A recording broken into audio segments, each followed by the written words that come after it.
اور جو آنے والا کل ہے وہ محرم الحرام کی 10 تاریخ،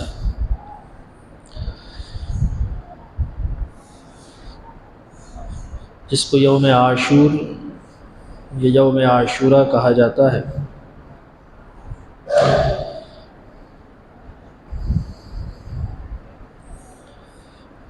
قرآن مجید فرقان حمید میں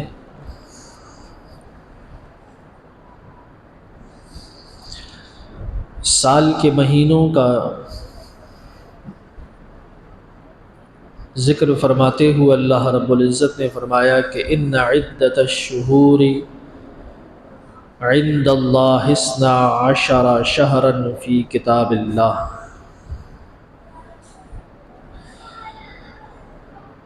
فرمایا کہ اللہ رب العزت کے ہاں مہینوں کی تعداد 12 ہے، 12 ہے، فی کتاب اللہ، اللہ کی کتاب میں۔ اور یہ مہینوں کی تعداد 12 کب سے ہے؟ رب ذوالجلال نے فرمایا یوم خلق السماوات والارض، کہ جس دن سے اللہ تعالی نے زمین و آسمان کو پیدا فرمایا ہے، تخلیق فرمایا ہے، اس دن سے مہینوں کی تعداد اللہ رب العزت کے ہاں 12 ہے، سال کے 12 مہینے۔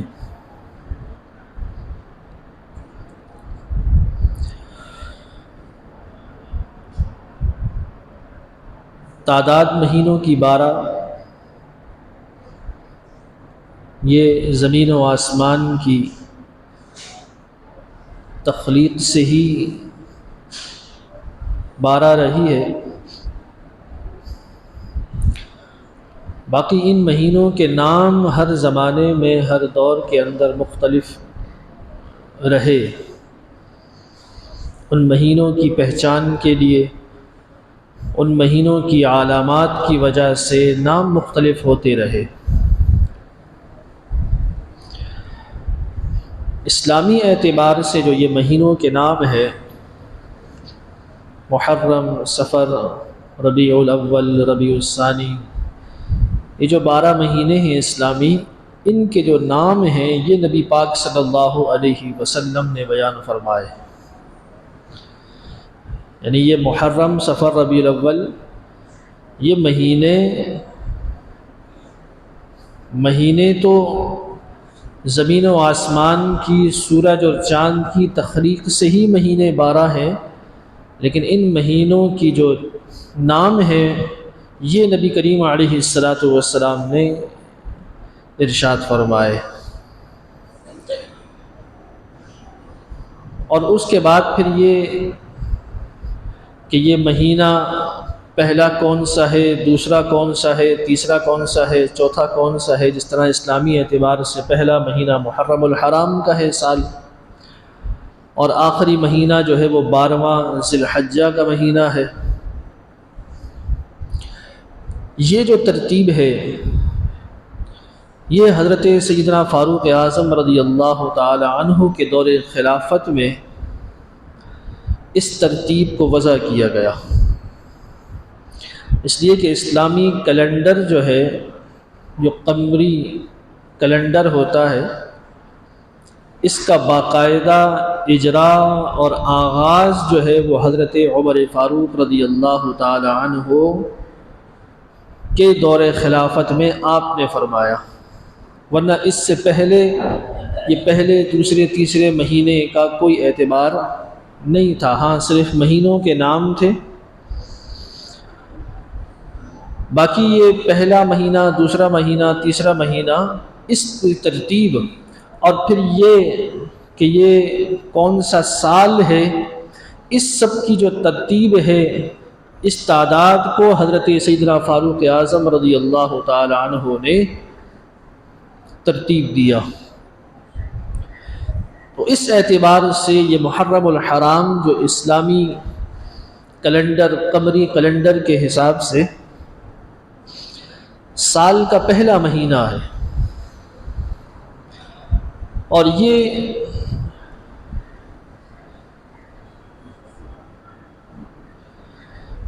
جو 10 محرم الحرام ہے اس کو یوم عاشور کہا جاتا ہے، اور یہ پورا ماہ محرم الحرام اللہ رب العزت نے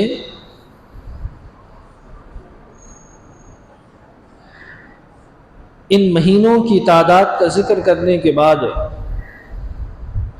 کہ اللہ تعالی نے یہ مہینے 12 بنائے ہیں، یوم خلق السماوات والارض، جب سے زمین و آسمان کو پیدا فرمایا، پھر فرمایا کہ ان 12 مہینوں میں اللہ تعالی نے 4 مہینوں کو اربعۃ حرم، کہ 4 مہینوں کو اللہ نے حرمت والا بنایا ہے، یعنی ان 12 مہینوں میں سے 4 مہینے ایسے ہیں کہ جن کو قرآن مجید میں حرمت والا، احترام والا، عزت و تکریم والا اللہ رب العزت نے بیان فرمایا۔ اب وہ 4 مہینے، ان کا نام تو قرآن مجید میں نہیں آیا، رب ذوالجلال نے صرف تعداد بیان فرمائی کہ اللہ کے نزدیک کتاب اللہ میں 12 مہینے ہیں، اور ان 12 مہینوں میں سے پھر اللہ تعالیٰ نے 4 مہینوں کو عزت و شرافت اور حرمت عطا فرمائی ہے، اور ان 4 مہینوں میں سے ایک مہینہ یہ محرم الحرام کا مہینہ، محرم، اور یہ ان مہینوں کی جو حرمت، ان مہینوں کا جو احترام ہے، ان مہینوں کی جو عزت و شرافت ہے، یہ بھی اس وقت سے قائم ہے جس وقت سے اللہ تعالی نے مہینوں کی تعداد کو 12 قرار دیا، یعنی یوم خلق السماوات والارض، جب سے زمین و آسمان، چاند و سورج کو اللہ نے پیدا فرمایا ہے، مہینوں کا آغاز ہوا ہے، تب سے یہ محرم الحرام کا مہینہ عزت و شرافت اور حرمت والا ہے، احترام والا ہے۔ پورا مہینہ یکم سے لے کر چاند نظر آنے تک یہ پورا مہینہ احترام والا ہے، اور اسلام سے قبل بھی جو زمان جاہلیت یا دور جاہلیت تھا، اس میں بھی جو مسلمان نہیں تھے، کفار تھے، مشرکین تھے، لیکن وہ بھی ان مہینوں کا احترام اور ان مہینوں کی تکریم کیا کرتے تھے، اور ان میں محرم الحرام کہ یہ مہینہ 4 مہینے ایسے تھے کہ جن میں وہ دور جاہلیت کے رہنے والے کفار اور مشرکین بھی ان 4 حرمت والے مہینوں میں کوئی ایسا عمل، کوئی ایسا کام نہیں کیا کرتے تھے کہ جو ان مہینوں کی عزت و شرافت میں کسی قسم کی کوئی کمی آئے، اس سے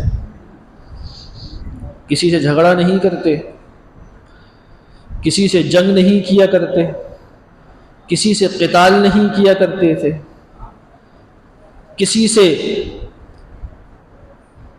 آپس میں اختلاف نہیں کیا کرتے تھے، حتیٰ کہ جن سے سالوں دشمنیاں چلتی تھیں اور سارا سال جن کے قتل کرنے اور زندگی چھیننے کے در پہ ہوتے تھے، اگر ان مہینوں میں ان کا آمنا سامنا بھی ہو جاتا تو ایک دوسرے سے ہٹ جاتے تھے، یعنی سارا سال جس کی کھوج میں رہتے تھے کہ جہاں ملے گا مار دیں گے، قتل کر دیں گے، اگر ان مہینوں میں آمنا سامنا بھی ہو جاتا تو وہ کیا کرتے؟ ہٹ جاتے ایک دوسرے سے۔ نبی کریم علیہ الصلوۃ والسلام کا جب مکہ مکرمہ میں سوشل بائیکاٹ کیا گیا قریش کی طرف سے، مکہ مکرمہ کے کفار اور مشرکین کی طرف سے۔ جب حضور علیہ الصلوۃ والسلام نے اعلان نبوت فرمایا نا، سرکار دو عالم صلی اللہ علیہ وسلم نے لوگوں کو اسلام کی دعوت دی، تو جو مکے کے کفار تھے، جو قریش کے سردار تھے، وہ جناب ابو طالب کے پاس آئے،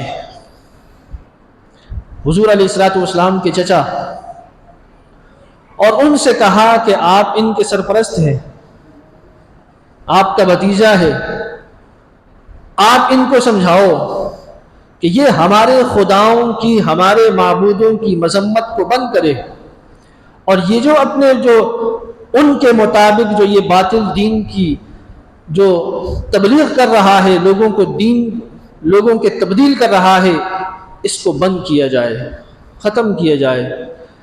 نبی کریم علیہ الصلوۃ والسلام نے سرکار دو عالم صلی اللہ علیہ وسلم کی بارگاہ میں جناب ابو طالب آئے اور ان سے کہا کہ بھتیجے، میں اب بوڑھا ہو گیا ہوں، اور یہ جو قریش کے سردار ہیں، جو کفار ہیں، مشرکین ہیں، یہ چاہتے ہیں کہ تم دین اسلام کی تبلیغ اور اس کی ترویج کو ختم کر دو، بند کر دو۔ تو سرکار دو عالم صلی اللہ علیہ وسلم نے فرمایا، چچا، اگر آپ میرے ایک ہاتھ پر سورج لا کر رکھ دیں اور دوسرے پر چاند لا کر بھی رکھ دینا، تو پھر بھی میں اللہ کے دین کی تبلیغ اور ترویج کو نہیں چھوڑوں گا۔ یعنی یہ ایک ناممکن والی بات تھی کہ یہ کفار اور مشرکین یا جناب ابو طالب وہ آسمان کا چاند لا کر ہاتھ پر کیسے رکھ سکتے ہیں، سورج لا کر کیسے رکھ سکتے ہیں؟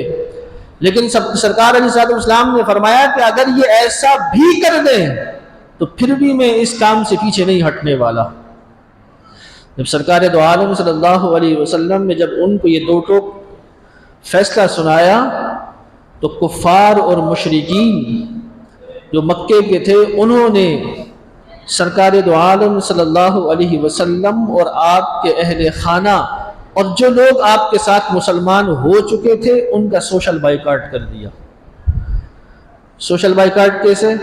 کہ ان کو مکے شہر سے نکال دیا گیا، مکہ مکرمہ میں اعلان کر دیا گیا کہ ان کے ساتھ نہ کوئی تجارت کرے گا، نہ ان کو کچھ بیچے گا، نہ ان سے کوئی خریدے گا، نہ ان سے کوئی ملاقات کرے گا، نہ کوئی تعلق رکھے گا۔ اور وہ ایک تحریر بنا کر قریش مکہ نے بیت اللہ شریف کے دروازے کے ساتھ لٹکا دی، اور اس تحریر کا پابند ہر مکے کا رہنے والا اس کو قرار دے دیا گیا۔ سرکار دو عالم صلی اللہ علیہ وسلم، جناب ابو طالب، حضرت خدیجہ الکبریٰ، حضرت علی المرتضیٰ، اور جتنے حضور علیہ الصلوۃ والسلام کے اہل خانہ، آل اولاد جتنے تھے، وہ سارے کے سارے مکہ مکرمہ شہر سے باہر نکل کر ایک گھاٹی سی تھی، یعنی مثال ایک کھائی سی پہاڑی کی ایک دامن میں ایک جگہ تھی جہاں سرکار دو عالم صلی اللہ علیہ وسلم نے رہائش اختیار کی۔ مکے سے تو نکال دیا گیا۔ اس زمانے میں بھی 3 سال نبی کریم علیہ الصلوۃ والسلام نے اس گھاٹی کے اندر گزارا کیا۔ کہیں سے کچھ کھانے کو اناج خرید نہیں سکتے تھے، کسی سے کچھ لے نہیں سکتے تھے، اور اس 3 سالوں میں جب یہ مہینے آتے تھے نا، حرمت والے، احترام والے، عزت و شرافت والے، صرف ان 3 مہینوں میں جناب ابو طالب اور سرکار دو عالم صلی اللہ علیہ وسلم کو مکے میں آنے کی اجازت تھی، اور وہاں سے جو کچھ اپنے لیے لے سکتے تھے اس کی لینے کی اجازت تھی۔ یعنی ان حرمت والے مہینوں میں وہ معاہدہ بھی منسوخ قرار دیا جاتا تھا، یعنی کہ عزت والے مہینے، احترام والے مہینے، جن سے دشمنی قرار دی گئی، ان کا بھی جو ہے وہ بائیکاٹ ختم ہو جاتا تھا ان حرمت والے مہینوں میں زمانہ جاہلیت کے دور میں۔ پھر اسلام میں تو اس کی عزت و شرافت اور بڑھ گئی، اس کا احترام اور زیادہ ہے، کیونکہ جب مکے کے کافر اتنا ادب اور احترام ان مہینوں کا کیا کرتے تھے تو مسلمانوں کے لیے تو اس کی عزت و شرافت اور دگنی ہے۔ پھر سرکار دو عالم صلی اللہ علیہ وسلم جب مدینہ منورہ ہجرت فرما کر تشریف لائے تو مدینہ منورہ میں یہودیوں کی بڑی تعداد تھی۔ سرکار دو عالم صلی اللہ علیہ وسلم نے دیکھا کہ مکے مدینہ منورہ میں جو یہودی رہا کرتے تھے وہ 10 محرم الحرام کے دن روزہ رکھتے تھے۔ سرکار دو عالم صلی اللہ علیہ وسلم نے ان سے پوچھا کہ یہ 10 محرم الحرام کو روزہ رکھنے کی وجہ کیوں روزہ رکھتے ہو؟ تو ان یہودیوں نے کہا کہ چونکہ اس دن قوم بنی اسرائیل اور حضرت موسیٰ علیہ السلام کو اللہ تعالی نے فرعون کی سختیوں سے، مظالم سے اور اس کے ظلم و جبر سے نجات عطا فرمائی تھی۔ فرعون دریا میں غرق ہو گیا تھا، موسیٰ علیہ السلام قوم بنی اسرائیل کے ساتھ دریا پار کر گئے تھے، تو یہ 10 محرم الحرام کا دن تھا، اس لیے ہم اللہ کی بارگاہ میں شکرانے کے طور پر 10 محرم کو کیا کرتے ہیں؟ روزہ رکھتے ہیں۔ تو سرکار دو عالم صلی اللہ علیہ وسلم نے فرمایا کہ موسیٰ علیہ السلام پر تو تم سے زیادہ ہمارا حق ہے، تم سے زیادہ موسیٰ علیہ السلام پر ہمارا حق ہے، یعنی ہم موسیٰ علیہ السلام کے زیادہ قریب ہیں تم سے۔ تو سرکار دو عالم صلی اللہ علیہ وسلم نے خود بھی 10 محرم الحرام کا روزہ رکھا اور صحابہ کرام علیہم رضوان کو بھی 10 محرم کا روزہ رکھنے کا حکم فرمایا، اور پھر یہ بھی فرمایا کہ یہودی صرف 10 محرم کا روزہ رکھتے ہیں، لہٰذا اے صحابہ کرام علیہم رضوان کو حکم فرمایا کہ تم 10 کے ساتھ 9 محرم الحرام کا روزہ بھی رکھو، 10 کے ساتھ 9 کا روزہ بھی رکھو۔ کیوں؟ اس لیے کہ اس سے یہود کی مخالفت ہوگی۔ کس کی مخالفت ہوگی؟ یہود کی۔ اس لیے کہ یہودی صرف 10 محرم کا روزہ رکھتے ہیں، تو اگر صرف مسلمان بھی صرف 10 محرم کا روزہ رکھنے لگیں گے تو یہ لوگ کہیں گے کہ انہوں نے یہودیوں کے طریقے کو اپنا لیا، یہودیوں کے دین کو اپنا لیا۔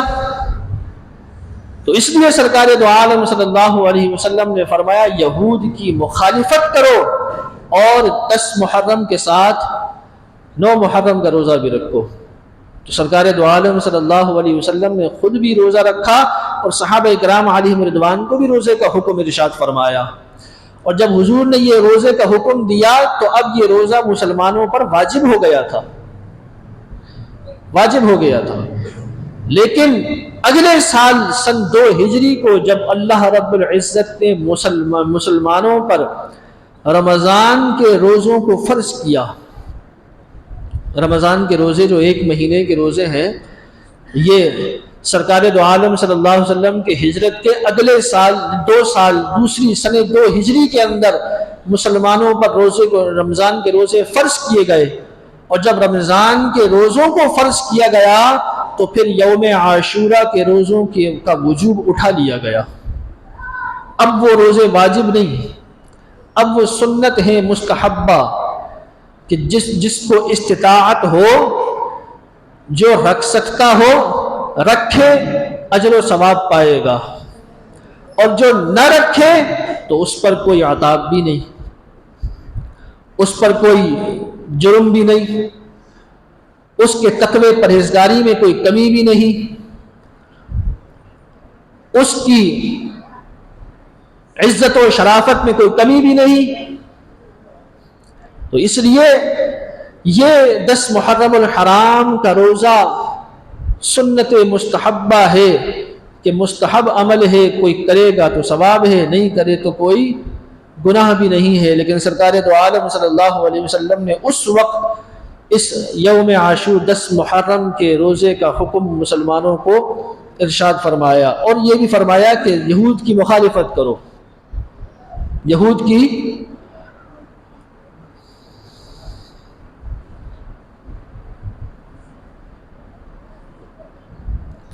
بیٹا جانا ہے چلے جاؤ، تو بیٹھ جاؤ نیچے، سب آپ کو دیکھ رہے ہیں، بیٹھ جاؤ۔ صلی اللہ علیہ وسلم۔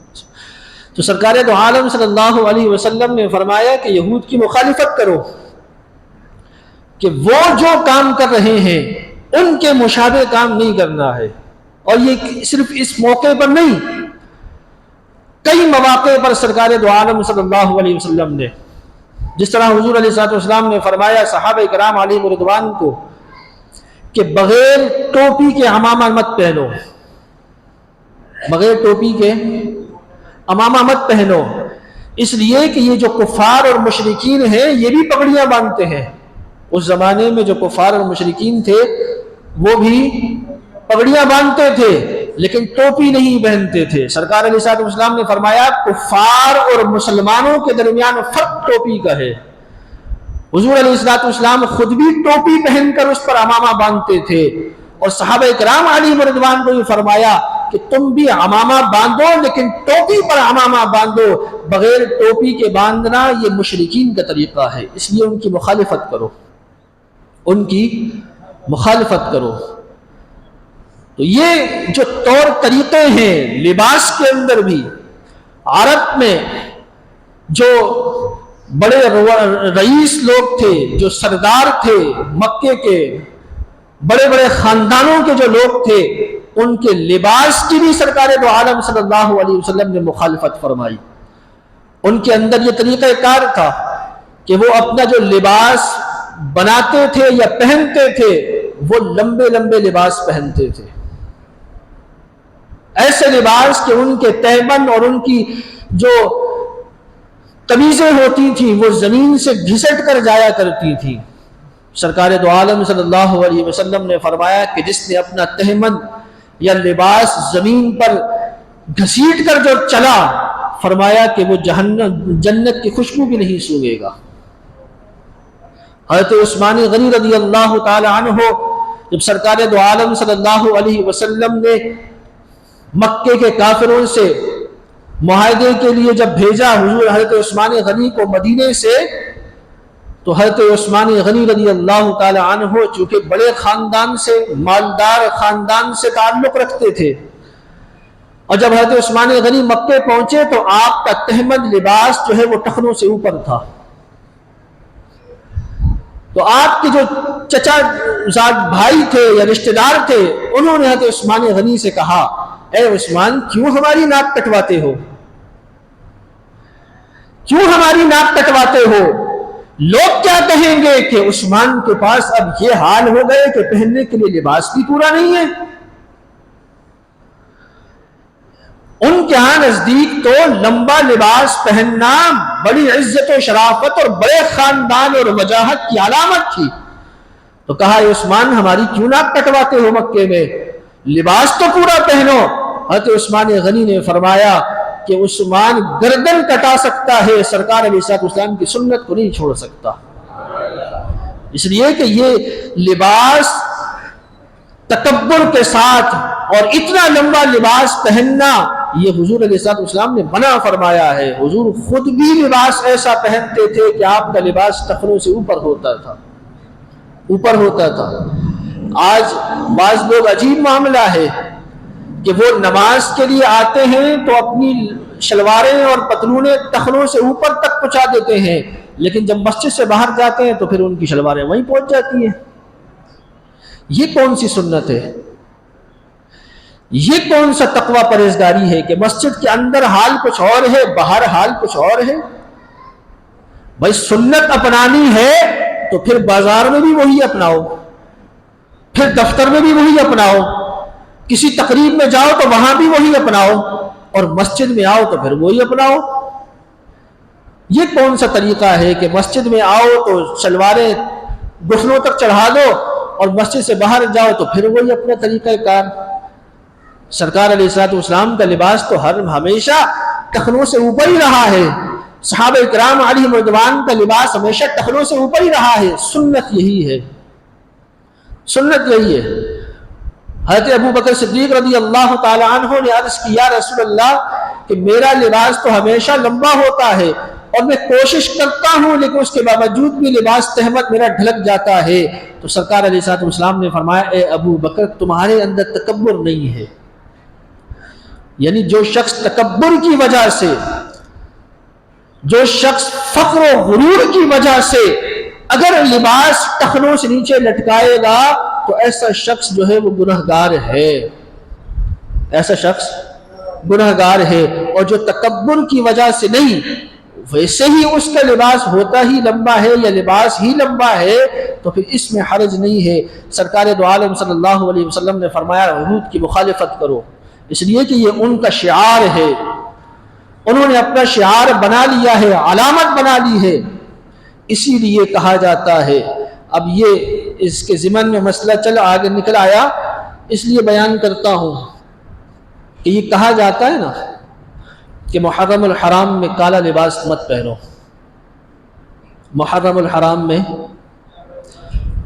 اعلی حضرت امام اہل سنت نے اس مسئلے کو لکھا کہ فرمایا یکم محرم سے 10 محرم تک خصوصیت کے ساتھ، یکم سے 10 تک خصوصیت کے ساتھ کالا لباس نہیں پہنا جائے. اب کوئی کہے گا یار لباس پہننے میں کیا حرج ہے، لباس پہننے میں کہ سارا سال کالا پہن سکتے ہو، ان دنوں میں کیوں نہیں پہن سکتے؟ ہاں تو صحابہ کرام علیہم رضوان بھی سوال کر سکتے تھے حضور سے، حضور 10 کو روزہ رکھ رہے ہیں تو اگر 9 کو نہ رکھا تو کیا حرج ہے؟ بھائی روزہ تو اللہ کے لیے رکھ رہے ہیں نا، ہم کو یہودیوں کے لیے تھوڑی رکھ رہے ہیں. روزہ کس کے لیے رکھا جاتا ہے؟ اللہ کے لیے. یہودیوں سے کیا تعلق؟ لیکن سرکار علیہ الصلوۃ والسلام نے فرمایا کہ 10 کے ساتھ ایک اور روزہ رکھو تاکہ کس کی مخالفت ہو؟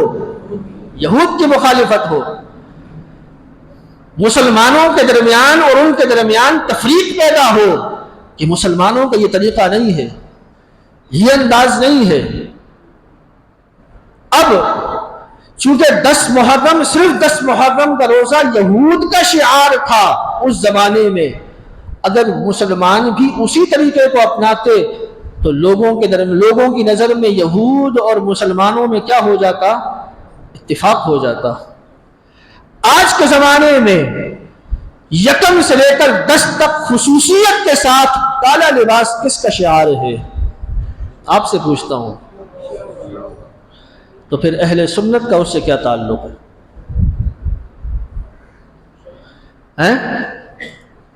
اگر ان کا شعار نہ ہوتا تو پھر آپ بھلے پہنتے. ان کا شعار یعنی ان کے ہاں آپ اندازہ کرو کہ پہلے زمانے میں تو ایک اندھیرا تھا نا، 4 دیواری میں کیا ہو رہا ہے ہمیں نہیں پتا تھا، لیکن آج کل تو سوشل میڈیا کا زمانہ ہے. ہاں ہر کسی کے ہاتھ میں یہ شیطانی چرخہ پکڑا ہے، ہر کسی کے گھر تک بات پہنچتی ہے. اور آپ نے پچھلے دنوں دیکھا ہوگا کہ وہ ایک ان کے مولانا صاحب خطاب کرنے گئے تو یہ مائک کے اوپر جو کور چڑھتا ہے نا، مائک کے اوپر فوم چڑھتا ہے، وہ فوم لال والا لگا دیا کسی ساؤنڈ والے نے. تو اس نے تقریر کو شروع کرنے سے پہلے کہا کہ یہ کیا محرم میں لال لال لگا دیا، کالا کیوں نہیں لگایا؟ لال سے کوئی تکلیف تھی؟ لال سے کوئی پریشانی تھی؟ کالا کیوں نہیں لگایا؟ اگر وہ کالا رنگ ان کا شعار نہ ہوتا تو سوال کیوں اٹھایا؟ ہے نا بات سمجھ؟ عقل والوں کے لیے ہے. اور جو کہے کہ جناب یہ مولویوں کے جھگڑے ہیں ہمارا اس سے کوئی تعلق نہیں ہے، تو بھائی پھر آپ کی مرضی، پھر آپ کی مرضی. چاہو تو کسی اور صلیب بھی پہن لو کل جا کر کہ جناب ہم تو صلیب ان کی وجہ سے نہیں پہنتے، کل جا کے کچھ اور کام بھی کروا لو. میرے بھائی اپنا تشخص بحال رکھا کرو. سرکار دو عالم صلی اللہ علیہ وسلم نے مخالفت کرنے کا حکم فرمایا ہے. اب آج کل بعض لوگوں کو جو یہ لنڈے کے مفکر ہوتے ہیں نا، جن کو مروڑ پڑتی ہے اتفاق کی، بھائی چارے کی، اور جناب اتحاد ہو، امت واحدہ ہونی چاہیے، ایک قرآن ہے، ایک رسول ہے، ایک امت ہونی چاہیے، یہ کیا تفریق ہے، کیا اختلاف ہے؟ تو ہم ان سے سوال کرتے ہیں کہ کیا سرکار دو عالم صلی اللہ علیہ وسلم سے زیادہ تمہیں امت واحدہ کا درد ہے؟ کیا حضور علیہ الصلوۃ والسلام کو اپنی امت کا ایک ہونے کی خواہش نہیں تھی؟ سرکار علیہ الصلوۃ والسلام کو کیا حضور علیہ الصلوۃ والسلام کو یہ خواہش نہیں تھی کہ میری امت میں کوئی اختلاف و افتراق نہیں ہونا چاہیے؟ سرکار دو عالم صلی اللہ علیہ وسلم نے تو بیان کیا اس اختلاف کو، اور امت کو پیغام دیا کہ جب ایسا اختلاف اور افتراق پیدا ہو جائے تو تم نے کیا کرنا ہے، تمہارا کیا طریقہ کار ہونا چاہیے، تمہارا کیا انداز ہونا چاہیے۔ سرکار علیہ الصلوۃ والسلام نے فرمایا کہ اللہ رب العزت نے میرا اختیار فرمایا، یعنی میرا انتخاب فرمایا، میرے انتخاب کے بعد پھر میرے صحابہ کرام علیہم رضوان کا انتخاب فرمایا، اور پھر میرے صحابہ میں سے اللہ تعالیٰ نے 4 صحابہ کا انتخاب فرمایا، جو 4 خلفائے راشدین ہیں، حضرت سیدنا ابو بکر صدیق رضی اللہ تعالیٰ عنہ، حضرت سیدنا عثمان، حضرت عمر فاروق رضی اللہ تعالیٰ عنہ، حضرت سیدنا عثمان غنی رضی اللہ تعالیٰ عنہ، حضرت سیدنا علی المرتضیٰ رضی اللہ تعالیٰ عنہ، اور پھر سرکار دو عالم صلی اللہ علیہ وسلم نے فرمایا یجیء قوما، فرمایا ایک ایسی قوم آئے گی آخر الزمان، آخری زمانے میں، وہ کیا کرے گی؟ فرمایا یسبون اصحابی، کیا کرے گی؟ میرے صحابہ کو گالی دے گی۔ یسبون اصحابی ینتقصونہم، اور پھر وہ ان میں نقص نکالیں گے، میرے صحابہ کو گالی دیں گے اور وہ ان میں نقص نکالیں گے کہ وہ فلاں تو ایسا تھا، فلاں تو ایسا تھا، فلاں تو ایسا تھا، اس صحابی نے یہ کیا، وہ صحابی فلاں تھا، وہ باغی تھا، وہ معاذ اللہ جہنمی تھا، وہ ظالم تھا، وہ معاذ اللہ ایسا تھا۔ سرکار علیہ الصلوۃ والسلام نے فرمایا ایسی قوم آئے گی آخری زمانے میں، یسبون اصحابی، میرے صحابہ کو گالی دے گی، ینتقصونہم، ان میں نقص نکالے گی، ان میں عیب نکالے گی، پھر تم نے کیا کرنا ہے،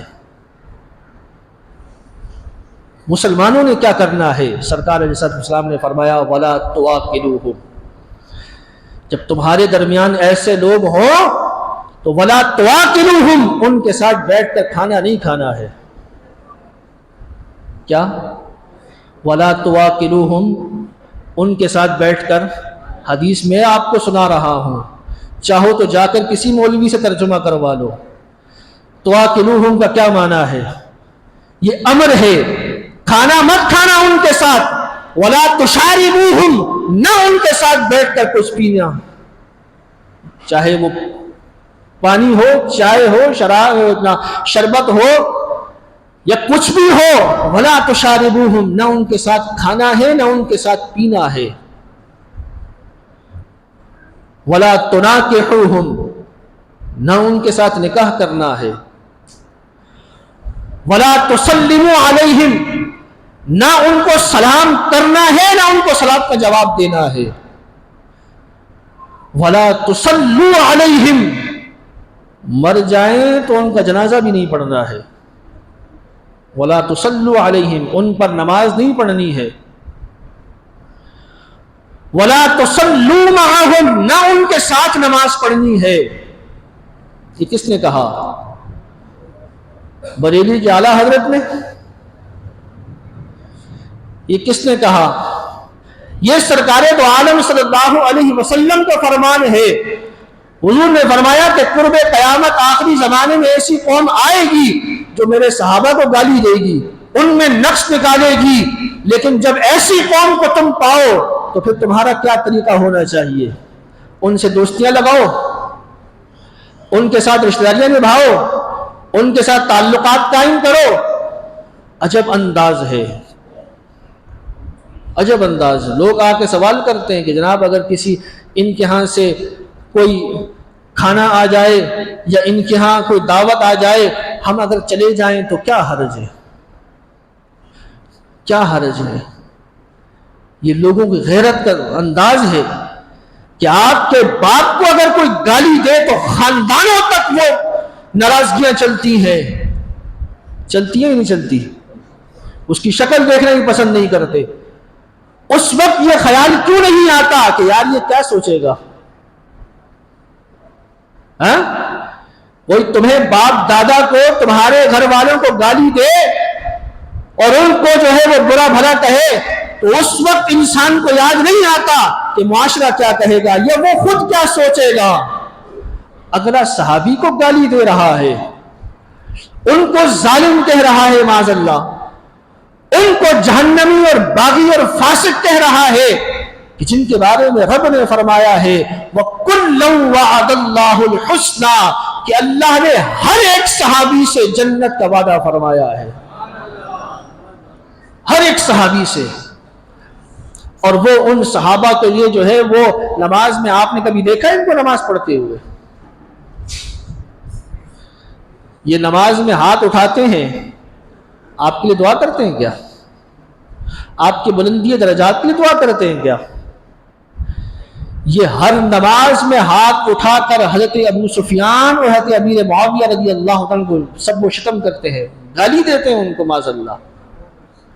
نہیں یقین تو کسی سے سن لو نماز ان کی، جو نماز میں دعا پڑھتے ہیں، ترجمہ میں آپ کو کر کے دوں گا اس کا۔ ابھی دیکھا ہوگا نا گزشتہ سال یا اس سے گزشتہ سال لائیو ٹی وی پر جب یہ دعا چلی، یہ ہر نماز میں یہ دعا کرتے ہیں، لیکن بدقسمتی تھی کہ وہ ٹی وی والے نے جو ہے وہ لائیو چلا دی ان کی وہ دعا۔ حضرت ابو سفیان، حضرت امیر معاویہ جو صحابی رسول ہے، ان کا نام لے کر ان پر یہ تبرہ کرتے ہیں، گالی دیتے ہیں ان کو نماز میں۔ کیا سمجھتے ہو؟ حضرت ابو سفیان رضی اللہ تعالی عنہ صحابی رسول ہیں اور نبی کریم علیہ الصلوۃ والسلام کے سسر ہیں۔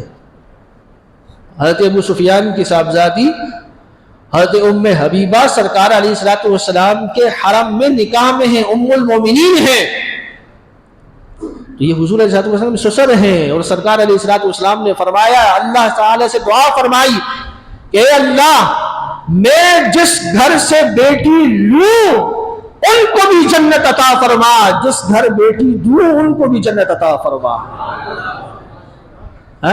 تو اللہ کے رسول نے جس گھر سے بیٹی لی، اگر وہ ایمان والے ہیں تو وہ بھی جنتی ہے، جس گھر میں بیٹی دی اگر ایمان والے ہیں تو وہ بھی جنتی ہے۔ تو حضرت ابو سفیان نے گھر سے حضور نے بیٹی لی، وہ بھی جنتی ہے۔ حضرت ابو بکر کے گھر سے بیٹی لی، وہ بھی جنتی ہے۔ حضرت عمر کے گھر سے بیٹی لی، وہ بھی جنتی ہے۔ اور حضرت عثمان و علی کو گھر سے بیٹیاں دی، وہ بھی جنتی ہیں۔ یہ بھی جنتی، وہ بھی جنتی۔ اب ایک کلو تیرا کیا ہوگا؟ تو کہاں جائے گا؟ نہ ادھر کا رہا نہ ادھر کا۔ شرم کی بات ہے ہمارے لیے کہ وہ اس قدر، اور یہ کوئی ڈھکی چھپی بات نہیں ہے، گزشتہ سال کی بات ہے، کراچی کے اندر ان کے مجلس میں یہ بیان کیا گیا۔ اور مثال کیسی دیتے ہیں، ہم کہتے ہیں نا کہ یہ کہتے ہیں کہ امام حسین کے روضہ اقدس کے 40 میل ادھر، 40 میل ادھر، 40 میل ادھر اور 40 میل ادھر، اس احاطے میں کوئی بھی مسلمان اگر دفن ہو جائے تو وہ بلا حساب و کتاب جنتی ہے۔ یہ ان کی کتابوں میں لکھا ہے اور ہم اس کا انکار نہیں کرتے، ہم اس کا انکار نہیں کرتے، اس لیے کہ امام حسین بڑی عظیم ہستی، بڑے عالی مقام۔ تم تو 40 کی بات کرتے ہو، ہم تو کہتے ہیں 100 میل تک ان کی رحمتیں برکتیں ہیں۔ تو اس پر اہل سنت کے کسی عالم دین نے کہا، بلکہ اس کو تو پیر مہر علی شاہ صاحب نے بھی ایک مناظرے میں بات کی تھی، فرمایا امام حسین کے روزے کے 40 میل تک جنتی مانتے ہو تو جو سرکار کے روزہ اقدس کے اندر ہیں وہ جنتی کیسے نہیں ہو سکتے؟ ہاں، جو حضور کے روزہ اقدس کے اندر 2 ہستیاں صحابہ ہیں تو وہ جنتی کیسے نہیں ہو سکتے؟ اب اس کا جواب ان بدبختوں نے کیسا دیا؟ کوئی مسلمان سوچ سکتا ہے؟ اب جواب دے رہا ہے وہ بدبخت، کہتا ہے کہ مجھے بتاؤ کیا مکے کے اندر 360 بت سالوں تک نہیں رکھے رہے؟ رکھے تھے یا نہیں رکھے تھے؟ آپ سے پوچھ رہا ہوں یار، رکھے تھے نہیں رکھے تھے؟ 360 بت بیت اللہ شریف کے اندر بھی اور باہر بھی مکے کی دیوار کے ساتھ بھی رکھے ہوئے تھے۔ اب وہ بدبخت کہتا ہے کہ کیا مکے میں رکھنے سے بت پاک ہو گئے تھے؟ بت تو بت ہی رہے۔ تو کہنے لگا کہ اگر وہاں بت کھڑے رہے تو پاک نہیں ہو سکتے، اور معاذ اللہ یہاں بت لیٹ جائے تو کیسے پاک ہو جائیں گے؟ استغفر اللہ العظیم، یعنی حضرت فاروق اعظم حضرت ابو بکر صدیق رضی اللہ تعالی عنہ کو معاذ اللہ اس لات اور منات اور عزا اور بتوں کے ساتھ انہوں نے تشبیہ دی، اور ہمارا سنی کہتا ہے، ہمیں آ کر سناتا ہے یار میرا فلاں دوست تھا، میں نے اس کے جنازے میں گیا، وہ تو یوں کرتے ہیں اور وہ یوں کرتے ہیں، اور میں ان کے قبرستان میں گیا، بڑا سسٹم ہے، وہ فلاں ہے، جگہ ہے، گانا ہے۔ ہمیں کہانیاں سناتے ہیں آ کر، شرم نہیں آتی آپ لوگوں کو؟ غیرت مر گئی؟ دوستیاں پیاری ہیں؟ ہاں، قرآن مجید فرقان حمید میں اللہ رب العزت نے فرمایا کہ ایسی دوستی کرنے والا قیامت کے دن اپنے ہاتھوں کو اپنے منہ سے دانتوں سے کاٹے گا۔ کیا کرے گا؟ اپنے دانتوں سے اپنے ہاتھوں کو کاٹے گا اور کہے گا کہ افسوس افسوس افسوس، میں ان سے دوستی نہ رکھتا، دوستی نہ رکھتا۔ اور آج دنیا میں جو ہے وہ پینکیں لڑا رہے ہیں، پڑوسیوں کے حقوق نبھا رہے ہیں۔ یاد رکھو، پڑوسی کا حق بھی اس کو دینا ہے کہ جو اللہ اور اس کے رسول کا اپنا ہو۔ سمجھ میں آئی؟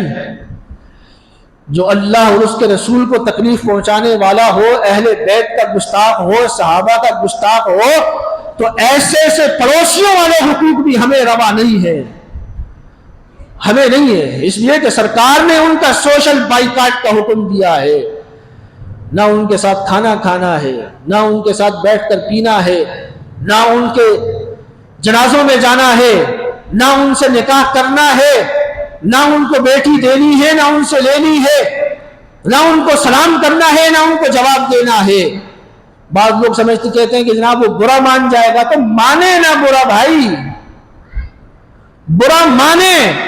اگر یہ سوچ آج والی ہوتی تو پھر مجھے بتاؤ، بدر میں سامنے سگا ماموں کھڑا ہے، ادھر سگا بھانجا کھڑا ہے، بدر میں سامنے سگا بیٹا کھڑا ہے، ادھر سگا باپ کھڑا ہے۔ حضرت ابو بکر صدیق رضی اللہ تعالی عنہ کے بیٹے حضرت عبد الرحمن جو بدر میں کافروں کے ساتھ تھے، بعد میں مسلمان ہوئے، بیٹھے تھے، حضرت ابو بکر سے کہنے لگے کہ ابا جان آپ کو یاد ہے بدر کے میدان میں نے آپ کو دیکھ لیا تھا اور آپ بالکل میرے نشانے پر تھے، میں ذرا سی جنبش کوشش کرتا نا تو آپ کو قتل کر دیتا، لیکن میں نے کہا نہیں، بیٹا ہے، باپ ہے، باپ کو تو نہیں قتل کرنا ہے۔ حضرت ابو بکر نے فرمایا بیٹا تو خوش قسمت تھا، تو میری نظر میں نہیں آیا، اگر میری نظر میں آ جاتا تو سب کو چھوڑ کر پہلے تجھے قتل کرتا،